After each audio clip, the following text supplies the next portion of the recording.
লিবিয়ায় জিম্মি ৪ বাংলাদেশি কর্মীকে উদ্ধার করেছে দেশটির সেনাবাহিনী। এটিএন বাংলায় নাটোরের ওই যুবককে অপহরণ ও নির্যাতনের খবর প্রচারের একদিন পরই তাদের উদ্ধার করা হয়। এতে স্বস্তি ফিরেছে তাদের পরিবারে। নাটোর থেকে জুলফিকার হায়দার জোসেফের পাঠানো রিপোর্ট জানাচ্ছেন কেরামতুল্লাহ বিপ্লব।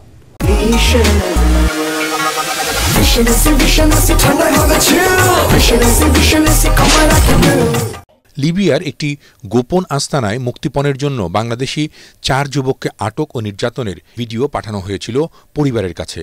শনিবার সে খবর প্রচারিত হয় এটিএন বাংলায়। অপহৃত সোহান, সাগর, বিদ্যুৎ ও নাজিমের স্বজনরা তাদের মুক্ত করতে আর্তি জানিয়েছিলেন প্রধানমন্ত্রীর কাছে। এরপর নাটোরের জেলা ও পুলিশ প্রশাসন যোগাযোগ করে লিবিয়ার সরকারি কর্তৃপক্ষের সাথে। রোববার অভিযান হয়, সেখানে উদ্ধার করা হয় নাটোরের জিম্মি ওই ৪ যুবককে। ভিডিও বার্তায় সে খবরও পরিবারকে দিয়েছেন উদ্ধার পাওয়া যুবকরা। দ্রুত ব্যবস্থা নেয় প্রধানমন্ত্রী সহ সংশ্লিষ্টদের প্রতি কৃতজ্ঞতা জানিয়েছে তাদের পরিবার।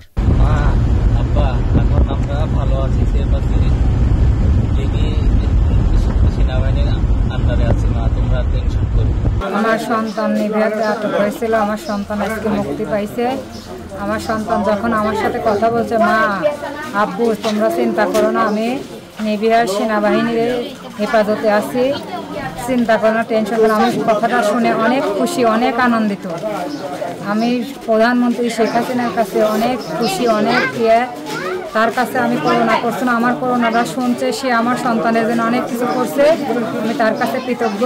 ৪ জন যাদেরকে লিবিয়াতে জিম্মি করা হয়েছিল ১ তারিখ থেকে, তা আমরা খবর পেয়ে কিন্তু আমি নিজেও সেই ভুক্তভোগী পরিবারগুলোর সবার সাথে দেখা করি। আমাদের পুলিশের পক্ষ থেকে, থানার পক্ষ থেকে তাদের সাথে বারবার যোগাযোগ করা হয় এবং আমরা দেখেছি ৪ জন যারা ওখানে এই ভুক্তভোগী বা ৪ জন যে ভিকটিম যাদেরকে জিম্মি করা হয়েছিল, তারা কিন্তু ৩ বছর আগে কেউ গেছেন, কেউ ২ বছর আগে গেছেন, অনেকদিন ধরে তারা সেখানে আছেন বা ছিলেন এবং তারা এতদিন কিন্তু ভালোই ছিলেন এবং নিয়মিত বাড়িতে খোঁজখবর নিতেন, টাকা পয়সা পাঠাতেন। তারপরে যখন তাদেরকে জিম্মি করা হলো, এরপরে সেখান থেকে একটি ভিডিও পাঠানো হলো। সেই ভিডিও দেখে তার পরিবার যখন উদ্বিগ্ন, উৎকণ্ঠা, তখন আমরা তাদের সাথে কথা বলে এবং তাদের সাথে কথা বলে নানা রকমভাবেই খোঁজখবর নেওয়ার চেষ্টা করি। আমরা আজকে তাদের পরিবারের সূত্রে জেনেছি যে আজকে তাদেরকে সেখান থেকে মুক্ত করা হয়েছে এবং সেখানকার সেনাবাহিনী নাকি তাদেরকে মুক্ত করেছে এবং তারা তাদের হেফাজতে আছে। এটি তাদের পরিবার আমাদেরকে নিশ্চিত করেছে এবং তারা সেই জিম্মি দশা থেকে মুক্তি পাওয়ার পরে তারা কিন্তু আবার আরেকটি ভিডিও দিয়েছে, যেখানে তারা বলছে যে তাদেরকে সেই জিম্মি দশা থেকে মুক্ত করা হয়েছে এবং তারা এখন ভালো আছে এবং তার পরিবারকে চিন্তা না করার জন্য বলছে। এটি তাদের পরিবার আমাদেরকে নিশ্চিত করেছে এবং সেই ভিডিওটি আমরাও দেখেছি। তা আমরা এই ঘটনার সাথে আমাদের দেশের কেউ জড়িত আছে কিনা, এই দেশের কারো কোনো রকমের এর সাথে সংশ্লিষ্টতা আছে কিনা, সে বিষয়টা আমরা খতিয়ে দেখছি। ১ জুন নাটোরের গুরুদাসপুর উপজেলার বিয়াঘাট এলাকার লিবিয়া প্রবাসী ওই ৪ যুবককে জিম্মি করে ৪০ লাখ টাকা মুক্তিপণ দাবি করে অপহরণকারীরা।